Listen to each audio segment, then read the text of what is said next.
Welcome to the Fantasy NASCAR Podcast. I am Pierce Dietrich. You can follow me on Twitter at Race for the Prize.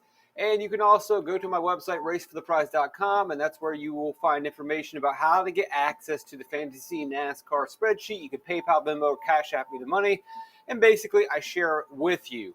What is the Fantasy NASCAR Spreadsheet? Today we will look into that. This podcast is going to be all about looking at all of the tabs on the Fantasy NASCAR Spreadsheet and explaining what it can do for you. If you like what you see, then go to racefortheprize.com, find my PayPal info, my Venmo info, my Cash App info, send me $30 and I'll throw you into the folder and you'll have access to all the spreadsheets for the month of February or whatever month you are watching this. We're going to look at Kansas. This is the Kansas 2023, the first race of the season. That is the sheet we are looking at today. Here we go. So many of these columns on the soup page or the super page are self-explanatory. Qualifying position, the name, the salary. Here we go. What is this information here from columns D through R? This is all practice data. So on the one-lap run, William Byron was 16th fastest. On the P1 long run, which is an old NASCAR data point for a 10-lap run, he was the 8th fastest on a 10-lap average. And that speed, when we're going to use time for this, his timing on average for 10 laps at Kansas was 31.4 seconds. Following along, good. Now, the PA1 average sign is their practice advance, which is pulling from here, which is pulling from the lap by lap data from practice. Taking all the laps, there is your average. So for Logano, he ran 6 laps, not a big sample size. Obviously his numbers are going to be better because he didn't do a long run. If you do a long run, you're going to have slower laps, and that's going to bring down your ultimate average. And that's a good thing to have this data so that you can know what's going on. So if we go back to the super page, column G here is saying, if we look at all of their laps in practice, every single one, what was the average speed? And you can see Joey Logano, 173.1 miles per hour. And then we rank that. He was the fastest. But again, if we go to lap by lap data, we know that the data is kind of skewed because he only ran 6 laps. Many other drivers ran above 20. Their averages are going to be significantly lower, and that's why you see that big difference there. You need all of the data to be able to process that, and the Fantasy NASCAR Spreadsheet at racefortheprize.com gives it to you. Columns I through P, pretty simple. 5-lap average, William Byron was 13th. His average speed was 31.3 seconds. These are seconds. I do miles per hour for the lap by lap. These 5, 10, 15, 20, 25, we're going to use timing. 8th fastest when it comes to his average 10 run, 31.4. You can obviously see that 31.4 over here. When we rank everybody, he was the 8th fastest on the 10-lap average, 6th fastest on the 15-lap average with a 31.5. He didn't run 20 or 25. I don't put the times for 20 or 25. I just do the ranking of that driver. We don't need all of that data. Last thing, these are NASCAR's numbers, not necessarily my numbers. Take them for what they're worth.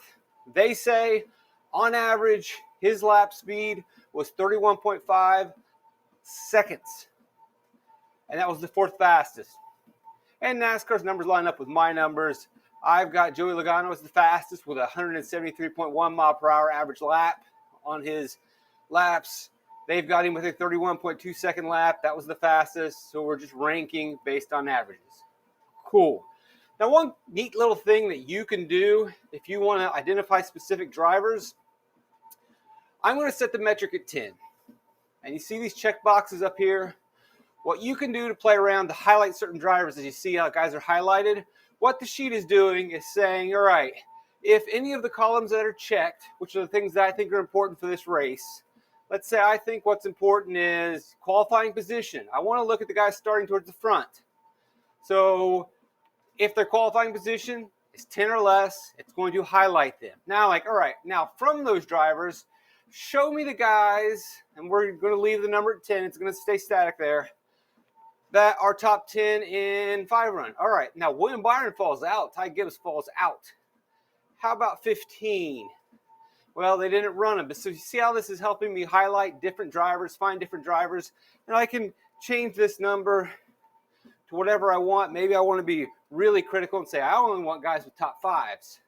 So the only drivers that fulfill my requirements that are starting in the top 5, top 5 short run speed, and top 5 long run speed, Kyle Larson, Tyler Reddick. Just a neat little tool to mess around with these check boxes.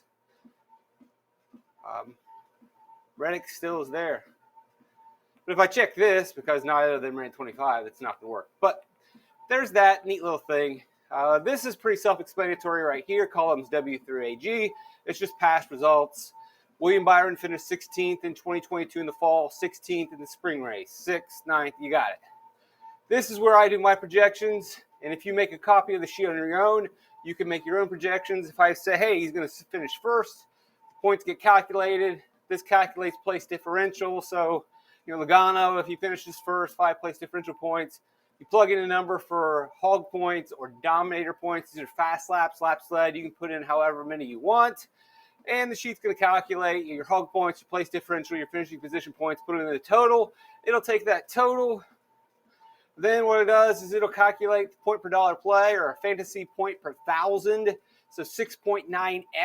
It's a pretty solid return based on, and then it gives you the ranking of that point per dollar or that value of that play. You'll see here Ross Chastain, because he's not getting hog points, he's not getting a lot of total in the projection. And so since he's much lower, his price is very similar.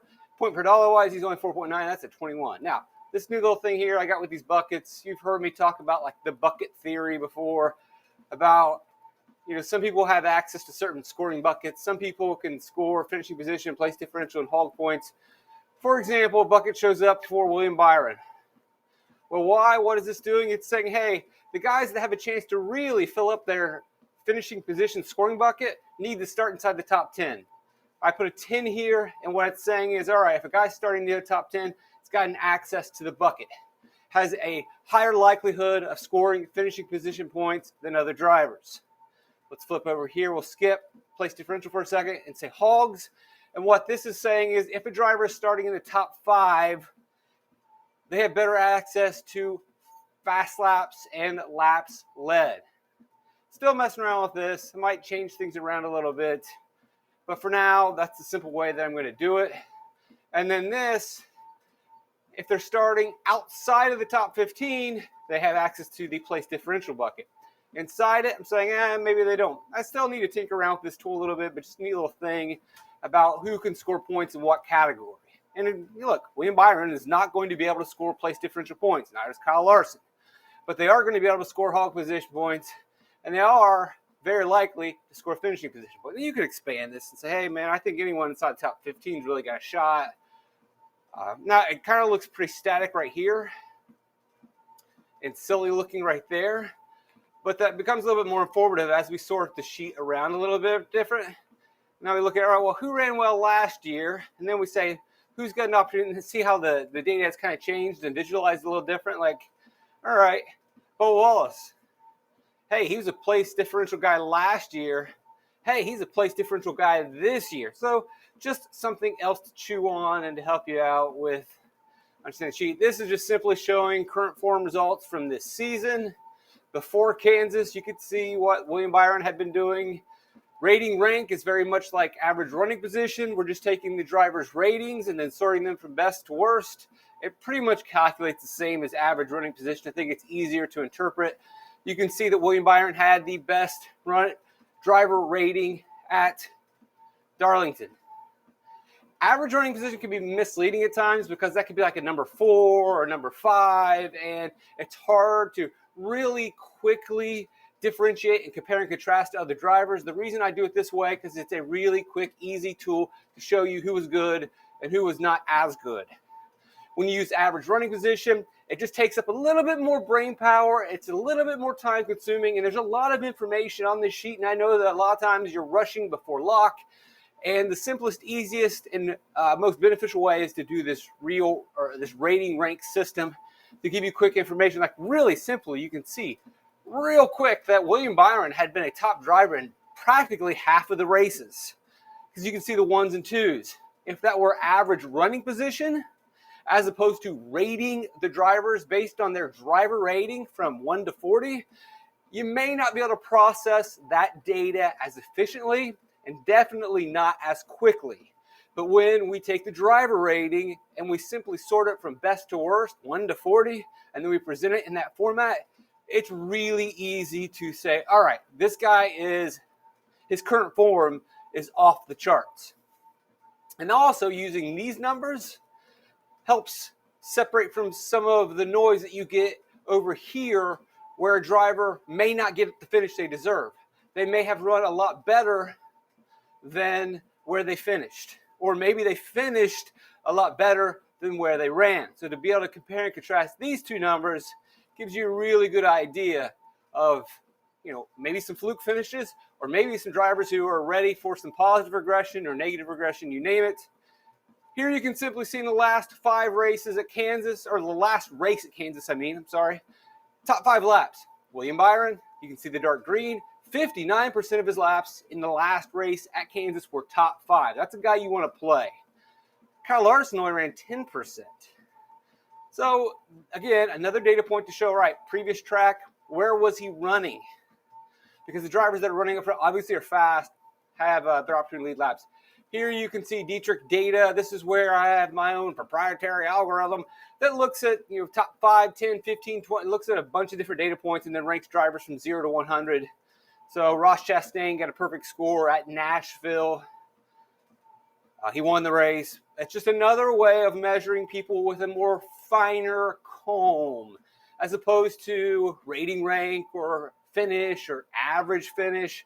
On a scale of 0 to 100, using a bunch of different metrics, rank these drivers based on their performance. Just another data point to get a better idea of every single lap, not just the last lap a driver is running. It can give you, people that have some bad luck, it often will filter that out.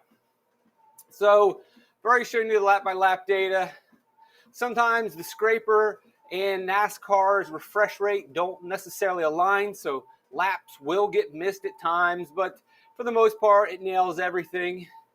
And you can see every single lap in the Fantasy NASCAR Spreadsheet at raceforprize.com right here. I say, all right, well, we've got all those laps. How about show me not so much your consecutive laps or your lap averages. Just show me your 5 best laps. That's right here. Sometimes your averages can be skewed because you get into traffic, or something went wrong, or maybe you made multiple runs or short runs. What are your 5 best? And I like this number because, sure, everyone can hot lap 1 or 2, but let me see you repeat it 3, 4, 5 times. And then let's take those 5, let's average them out, and then let's rank the drivers. And in this case, Denny Hamlin, not Joey Logano, jumps to the top, was the fastest. That's pretty appealing to me. And then over here, because some people have trouble with, the scraper and the refresh rate at NASCAR will occasionally turn up a dead lap. What we do over here is just clean it up a little bit and give you another idea of just, all right, give me your best laps to your worst laps. Sometimes this is more visually appealing and informative for some people, just to see, like, if you squint, you don't really have to squint, but you can see the darkness of the green fade, and the darker the green for the longer, this guy seems to have quite some speed, and you can really differentiate. Now, again, you're going to want to compare and contrast Group A and Group B, because that's going to mess things up at times, where the track is faster for Group A or Group B, so be cognizant of that. But it does really quickly and easily tell you, like, all right, this guy's falling off a lot sooner. But again, remember, be cognizant of track conditions. Watch the practice. Don't just go, oh, no green, or this guy got red really early. Be careful with that. This is the optimizer. Have fun with that. You'll run it. Open solver. It'll create optimal lineups for you based on the projections. Hog points. This simply shows us what was the number 1 hog or dominator, or the driver with fast laps and laps led.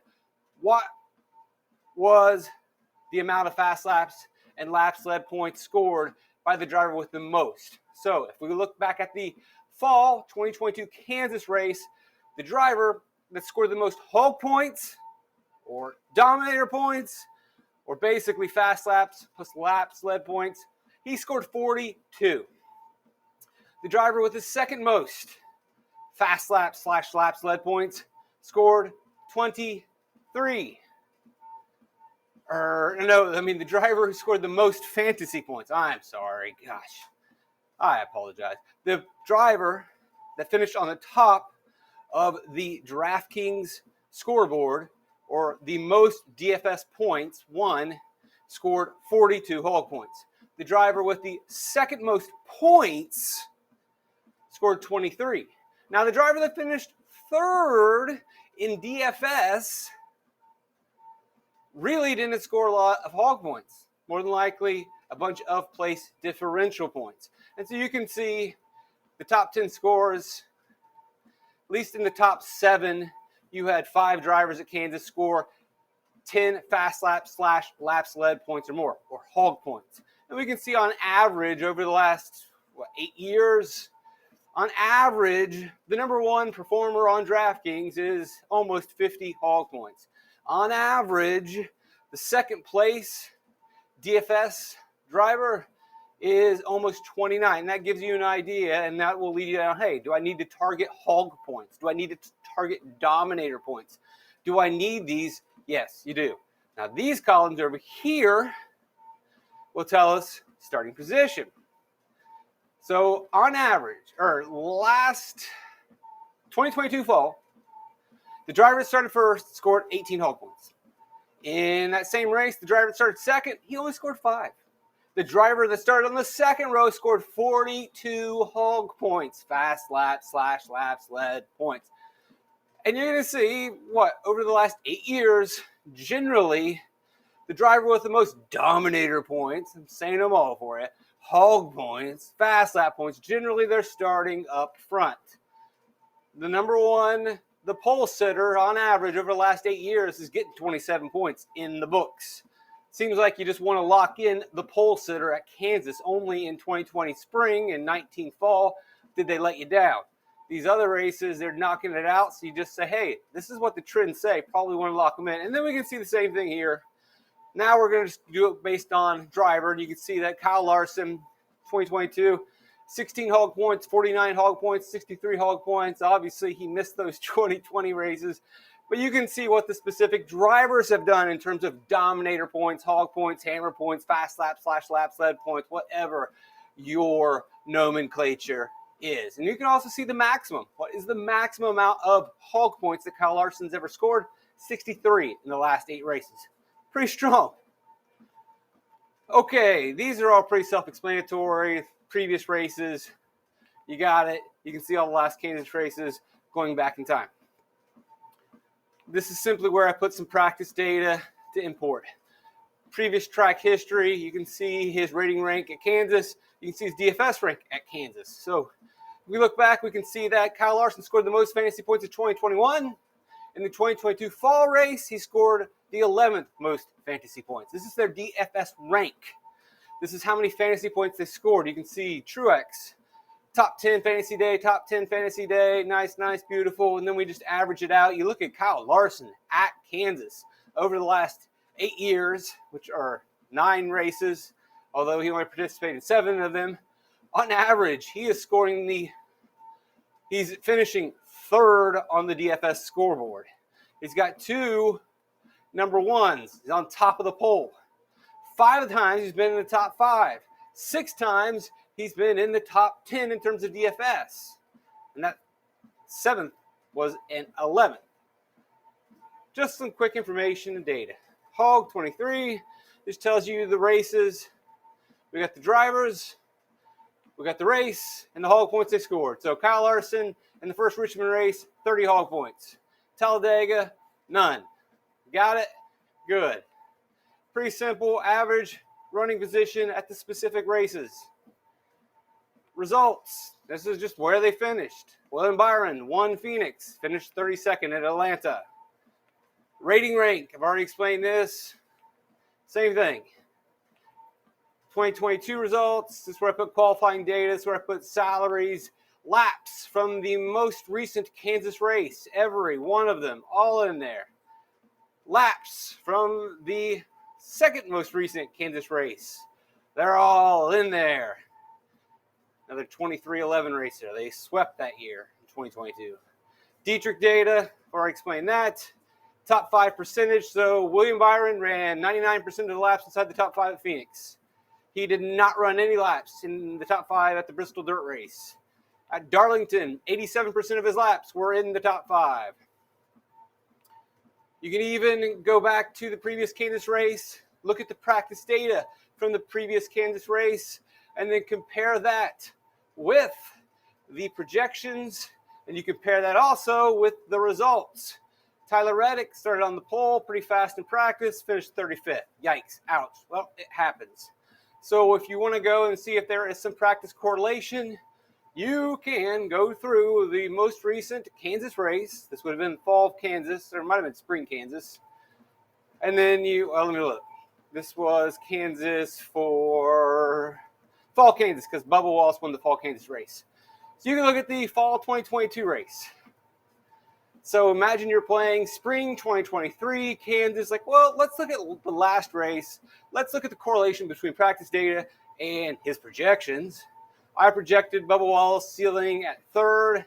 I did not get his Hawk projection right, but I knew he could finish in the top 5. I had confidence that he was going to stick around and stay up there. Did I think he was going to lead laps and run fast laps? No, I didn't have very much confidence in him doing that. He did run some. He didn't run the most. Alex Bowman, 15 and 27. Ran the most fast laps and laps led points. Bubba Wallace, though, did have a much better day, 72 fantasy points, well above my projection. I missed that. I think everybody missed that.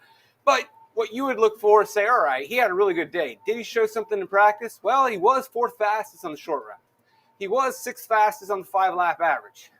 Was he slow on the 10-lapper? Well, yeah, that's a bit of a problem, but you could look at the lap-by-lap practice data if you have the spreadsheet and see if there's something skewing that average that may make that a little bit misleading. And so, hey, it's all there. And then this is just a copy and paste data point that you take.